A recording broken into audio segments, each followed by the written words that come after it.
Order management कैसे बनाते, order management कैसे करना, इसकी बारीकियों को कैसे करोगे, ऐसी बारीक बारीक छोटी छोटी चीजें जो कि बोलने में बहुत छोटी होती मगर इनका काम बहुत बड़ा होगा। तो चलते हैं, शुरू करते हैं आज के टॉपिक को। This is order management and this is a sales order and purchase order. किसी भी बिजनेस में ऑर्डर लेना, ऑर्डर देना ही कहलाता है sales order and purchase order. तो अब इस क्लास को हम लोग कंटिन्यू करते हैं उसी तरीके से जिस तरीके से हम एक एक चीज को वन बाय वन हम पढ़ते आए। अब आप ध्यान से सुनिएगा। परचेस ऑर्डर यानी कि अगर मुझे कोई आइटम परचेस करना है तो मैं मेरे सप्लायर को बोलता हूं, ऑर्डर देता हूं, और जब कस्टमर मुझसे ऑर्डर देगा तो उसे हम लोग सेल्स ऑर्डर बोलते हैं। माने ऑर्डर का मतलब है किसी चीज को खरीदने के लिए पहले बोलना। अब जब परचेस ऑर्डर और सेल्स ऑर्डर सामने आ जाए और ये चार ऑप्शन नहीं आए तो इसका मतलब क्या हुआ। इन चार ऑप्शन को पढ़ने के लिए याद रखिएगा, ये चार चीजें आपको टैली के अंदर, टैली प्राइम के अंदर एक्टिवेट करके आना ही है। एक्टिवेट करेंगे कैसे, एक्टिवेट होगा कैसे, उपयोग कैसे करना है, कहाँ मिलेगा, ये सब बातें इस क्लास के बाद आपको पता चल जाएगी। भाई कुछ तो सस्पेंस रहने दो, जभी तो आपको चीज आएगी। मेरी क्लास लंबी जाती है, टाइमिंग कम होता है, क्यों होता है, क्योंकि हम एक एक चीज को थ्योरी के साथ प्रैक्टिकल भी बताते हैं। तो चलते हैं इस क्लास को इस डायग्राम से समझते हैं जो कि अपने आप में सारी चीजें आपके सामने बोलने वाला है।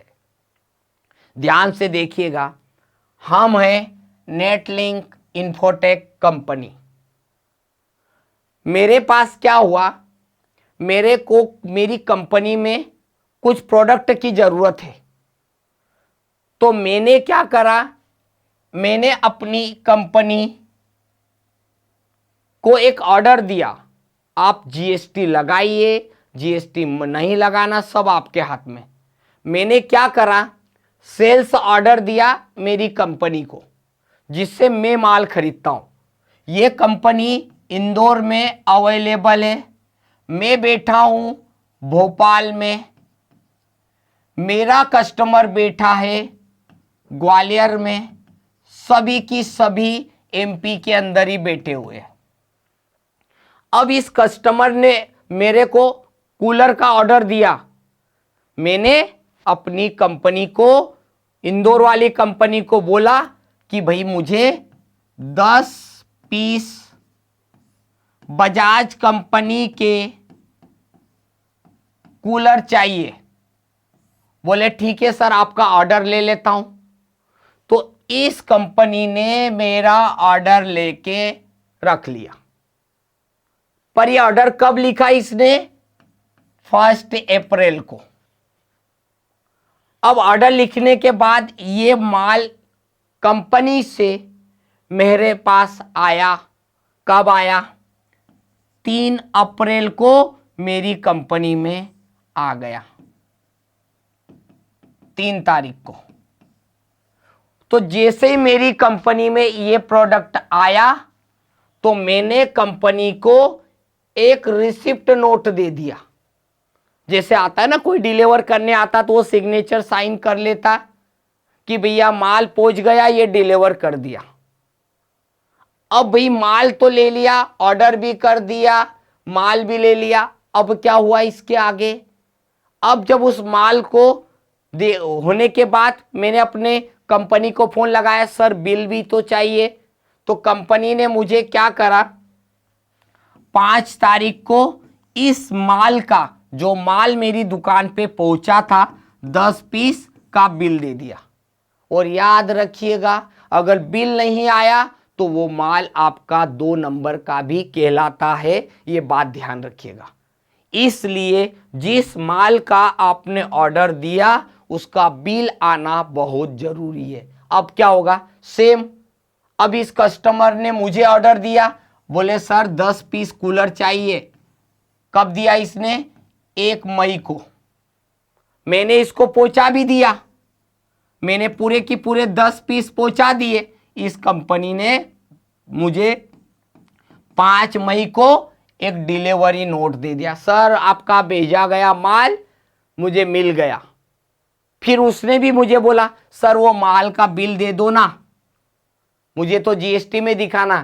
तो मैंने क्या करा, 6 तारीख को अपने कस्टमर को बिल भिजवा दिया। अब आप सोच रहे हैं सर बिल भिजवाना मतलब सेल करने को ही बोलते बिल भिजवाना। अगर मैं न बिल नहीं लूंगा और ये मैं बिल नहीं दूंगा तो याद रखिएगा ये जो चीज है ये सेल्स और परचेस का बिल बना ही नहीं, और बना नहीं तो फिर आप सोचिए आपका स्टॉक तो कम हो गया पर आपके पास पैसा आए जाएगा नहीं। ये सारी की सारी चीजों को मैं अब आपके लिए एक प्रैक्टिकल के रूप में आपके लिए प्रेजेंट कर रहा हूं, और पूरी का पूरा आपको कैसे वर्किंग करना है ऐसी हर एक बारीक बारीक चीज़ों के लिए मैं प्रोडक्शन तो हमने पढ़ लिया, पर अब हम किस प्रोडक्ट को कैसे करने वाले हैं। तो सबसे पहले मैं इसके लिए भी एक कंपनी बनाऊंगा, और कंपनी कैसे बना के क्या करना है तो मैंने यहाँ पर दे दिया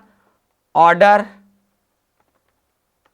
मैनेजमेंट, एक सिंपल सा दे दिया, कंपनी का नाम ही ले लिया मैंने ऑर्डर मैनेजमेंट।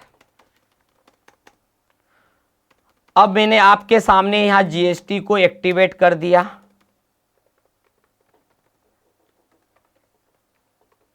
आपका अगर इलेक्ट्रॉनिक का शोरूम है तो फिर ये बेस्ट रहेगा आप लोगों के लिए, जिसको भी अगर इलेक्ट्रॉनिक से रिलेटेड है तो इस चीज को समझ लेना ऑर्डर मैनेजमेंट को। ये हो गया हमारा काम कंप्लीट। अब क्या होने वाला है ध्यान से देखिएगा। पहले मैं ऑर्डर दे दूं, ऑर्डर का माल ले लूं, तो मान के चलिए कि मेरे पास माल आ गया, जब तक आएगा नहीं तो सेल्स ऑर्डर का कोई रोल नहीं रहेगा। तो सबसे पहले मैं क्या करने वाला हूं, अकाउंटिंग वाउचर में जाऊंगा, आइटम में उसी समय डालने वाला हूं, अब मैं पहले से नहीं डालूंगा। आप सीख चुके हो जीएसटी खत्म होने वाला है तो आप यहां पर आ जाएंगे। तो सबसे पहले अदर वाउचर में जाना, यहां पर शो इनएक्टिव करना, यहां आपको दिखाई देगा परचेस ऑर्डर, और आपने कर दिया ऑर्डर को यस करा। अब आपके बोर्ड पे आपको परचेस ऑर्डर दिखाई दे रहा है। मैंने ऑर्डर किसको किया तो मैंने लिखा बजाज लिमिटेड इंदौर को मैंने माल का ऑर्डर दिया। सन्ड्री क्रेडिटर्स, इस कंपनी को मैंने माल का ऑर्डर दे दिया ऑर्डर। पूरी डिटेल वैसे डाल के रखना है। यहां पर आपको दिख रहा है ऑर्डर नंबर, ऑर्डर नंबर अपने आप आ गया 1, कुछ करने की जरूरत नहीं, आप बदलना चाहते तो बदल लेंगे। अभी मैं ऑर्डर बना रहा हूं, अपनी कंपनी को देने वाला हूं कि भैया कौन सा माल मुझे लेना है। मैंने कंपनी को बजाज कंपनी के कूलर का ऑर्डर कर रहा हूं, यहां पर लिख दिया मैंने कूलर। यहां पर एक्टिवेट कर देता हूं जीएसटी वगैरह, क्योंकि मैं भी अगर होलसेलर डीलर हूं तो फिर मैंने डिस्क्रिप्शन में डाल दिया कूलर्स, यहां कर दिया स्पेसिफाई, 18% जीएसटी के साथ मैंने ऑर्डर ले लिया। कंपनी भी डाल दी बजाज, यूनिट भी डाल देता हूं पीसीएस। अब कुछ चीज़ें ऐसी होती है जो मैं आपको बिना बोले भी डाल दूंगा, क्योंकि आप जीएसटी का वह पार्ट सीख चुके जो सबसे ज़्यादा कठिन था। इतना करके आ गए।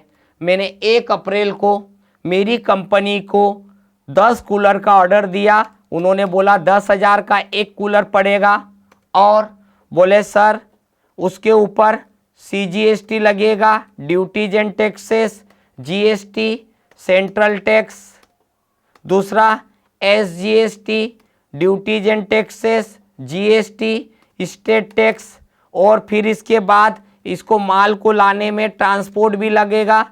तो ये मैंने लिख दिया डायरेक्ट एक्सपेंसेस, माल की कॉस्ट में जुड़ गया 5,000 रुपया। तो जो कूलर थे वो मुझे पड़े 1,23,000 रुपये के कूलर मेरी शॉप पे आए हैं। ये ऑर्डर दिया है, आए नहीं अभी। अब समझ लिया आपने, माल का ऑर्डर दिया, माल आपके पास नहीं आया। देखना चाहते हो तो डिस्प्ले में जाइए, इन्वेंट्री बुक्स पे जाइए, आइटम पे जाइए भाई, आपके पास एक भी कूलर इन भी नहीं हुआ, आउट भी नहीं हुआ, क्योंकि आपने कूलर खरीदे नहीं, अभी आपने ऑर्डर दिए। चलिए, आज 1 तारीख को ऐसा हुआ। नेक्स्ट तारीख को मान लीजिए मैंने 2 तारीख को माल मेरी दुकान पे पहुंचा, तो मैं सामने वाले को ऑर्डर नहीं दे रहा हूं, ऑर्डर तो दे चुका हूं। माल आया तो मैं अदर वाउचर में जाने वाला हूं, और अदर वाउचर में मिलने वाला है आप सामने वाली कंपनी जिससे माल खरीदोगे, तो ये कहलाएगा रिसिप्ट नोट। मैं सामने वाली कंपनी को बालाजी बजाज लिमिटेड जिसको मैंने ऑर्डर दिया था, उसके इस ऑर्डर का माल मेरी दुकान पे पहुंच गया, तो मैं बस एंटर करने वाला हूं। ये देखिए, सभी की सभी माल जो ऑर्डर किया था वो पूरा माल मेरी दुकान पर पहुंच चुका है। इसका मतलब है कि मेरा ऑर्डर का माल पहुंच गया है, ये कर दिया। पर बात वही आ गई, माल तो दुकान पे पहुंच गया बट बिल नहीं आया। तो दिखाता हूं बिल नहीं आने से क्या होने वाला है। चलते हैं डिस्प्ले, जाते हैं इन्वेंट्री में। देखिए, आपके पास अगर आपने माल परचेस किया और अगर ऐसा लिखा हुआ आया परचेस बिल पेंडिंग, इसका मतलब है आपका माल आया पर उसका बिल नहीं आया, और बिल नहीं आया तो फिर जीएसटी में बहुत सारी तकलीफ आएगी। तो याद रखिएगा, इतना करने के बाद ये अक्सर क्या होता है, 31 तारीख को कंपनियां एक दूसरे को बहुत फोन लगाती है, सर ये वाले प्रोडक्ट के बिल नहीं आए थे, बिल भिजवा दो। तो 31 मार्च को हम ऐसे ही बिल देखते हैं कि कंपनी का माल भी आ गया था, हमने रिसिप्ट नोट भी दे दिया था, बट बिल नहीं आया था। ये बिल का स्क्रीनशॉट हम अपनी कंपनी को भेजते हैं, तो कंपनी हमको फिर वो बिल भिजवाएगी। तो मैं परचेस में जाऊंगा और बालाजी पे फ़ोन लगाऊंगा, बजाज पे, और आपको यहाँ पर दिखाई देगा कि ये वाला माल जो 1 अप्रैल का ऑर्डर था, अब आया माल का बिल। ये आ गया मेरे पास, जो माल मैंने ऑर्डर दिया था उसका बिल आ गया। आइटम डबल नहीं डालना है, केवल एंटर एंटर करते जाओ। अब जो ऑर्डर नेगेटिव था, परचेस बिल पेंडिंग था, डिस्प्ले में गए, इन्वेंट्री बुक्स पे जाएंगे, आइटम पे जाएंगे, बजाज पे चलिए, भाई साहब आ चुके हैं 10 कूलर का बिल, अब मेरी कंपनी ने मेरे को भिजवा दिया। सेम प्रोसेस, मेरा भी तो कंज्यूमर यही बोल रहा है, सर बिल भिजवा दो, बिल भिजवा दो, पर अभी ऑर्डर तो ले लूं। तो चलते हैं अकाउंटिंग में। जब कस्टमर मुझे ऑर्डर देगा तो अदर वाउचर में जाएंगे, शो इनएक्टिव करेंगे, वहां पर दिखाई देने वाला है सेल्स ऑर्डर, एक्टिवेट कर दिया। मेरी कंपनी ने, मेरे कस्टमर ने मुझे ऑर्डर दिया 1 मई को, क्या नाम है जिसने ऑर्डर दिया, रोहित इलेक्ट्रॉनिक्स वाले ने ऑर्डर दिया, वो हमारा डेटर्स है, तो मैंने उसका नाम डाला, ऑर्डर नंबर 200 डाल दिया। किस चीज़ के लिए, उसको ये आइटम चाहिए, वही की वही बजाज के कूलर ही चाहिए। मैंने भी बोला ठीक है 10 दे दिए। एक मैंने 15,000 का बोला तो 1.5 लाख के कूलर मैंने दे दिए। फिर सामने वाले को बेचा तो CGST SGST लगा दिया। अब सामने वाला बोल रहा है सर कुछ डिस्काउंट दे दी, तो मैंने डिस्काउंट दे दिया। डिस्काउंट हमारे लिए इनडायरेक्ट एक्सपेंसेस है, नॉलेज के लिए बता रहा हूँ। 5% डिस्काउंट भी दे दिया, क्योंकि कुछ नया भी तो ऐड हो जाए, इतना डिस्काउंट दिया। ये ऑर्डर लिया मैंने, ऑर्डर लिया, सामने वाला मेरे से माल खरीदेगा तो मैं डिस्काउंट थोड़ी लूँगा, मैं डिस्काउंट दूंगा। ऑर्डर आया, अब 2 तारीख को कंज्यूमर बोलता है उसको माल पहुंच गया, तो कंज्यूमर ने मेरे को फ़ोन लगाया, बोला सर माल पहुंच गया, क्या करेंगे। शो इनएक्टिव में जाएंगे। जब कंज्यूमर को माल पहुंचा तो वो क्या देगा, डिलीवरी नोट देगा कि मुझे माल मिल गया। तो डिलीवरी नोट में जाएंगे, रोहित इलेक्ट्रॉनिक्स को ऑर्डर नंबर 200 का माल आ जाएगा। याद रखिएगा, अगर ये लाइन हट गई मतलब आपका ऑर्डर फुलफिल हो गया। इतना करने के बाद आपने ये वाला ऑर्डर, जिस ऑर्डर का माल पेंडिंग था वो भी आपने पहुंचा दिया। इस तरीके से ये सेल्स ऑर्डर भी हमारा कंप्लीट हो गया। पर बात वही आ गई, बिल नहीं भिजवाया, तो बिल कैसे भिजवाओगे? सेल्स में जाइए, रोहित इलेक्ट्रॉनिक्स, ये बिल का माल भी पहुंच गया। तो इस तरीके से आपने ऑर्डर लिया था, ऑर्डर दिया, दोनों काम हो गए। ये सेल्स का बिल जब बनाऊंगा, इसका मतलब ही यही हुआ कि जो माल का ऑर्डर लिया था उस माल का ऑर्डर आपने भिजवा दिया, और इसे ही कहा जाता है परचेस ऑर्डर, सेल्स ऑर्डर। आप अगर देखना चाहें प्रॉफिट एंड लॉस अकाउंट में जाना, अगर आपका माल का बिल नहीं आया तो यहाँ पर सेल्स बिल अगर नहीं दिया तो यहाँ पेंडिंग दिखाएगा, अगर परचेस का नहीं मिला तो यहाँ पेंडिंग बताएगा। अभी मेरा पूरा की पूरा ऑर्डर प्रॉपर सिस्टेमेटिक डिलीवर्ड हो चुका है।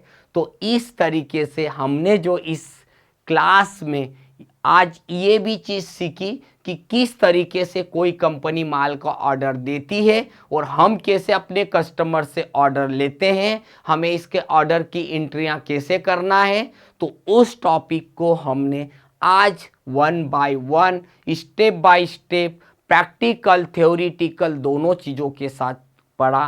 कोई भी डाउट हो, कभी भी डाउट हो, किसी से रिलेटेड भी डाउट है, कंप्यूटर के किसी भी चीज़ से रिलेटेड है, like software, hardware, basic, tally, मार्ग, बीजी, दुनिया का कोई भी सॉफ्टवेयर से रिलेटेड प्रॉब्लम हो, तो आप याद रखिएगा नेट लिंक इन्फोटेक, और आप कभी भी नंबर पे कमेंट करें, मैसेज करें, कॉल करें, तो आपको तुरंत सर्विस मिल जाएगी, उससे बेफिक्र रहिए। तो चलिए आज की क्लास को हम यहीं खत्म करते हैं, अगली क्लास में ज़रूर आइएगा।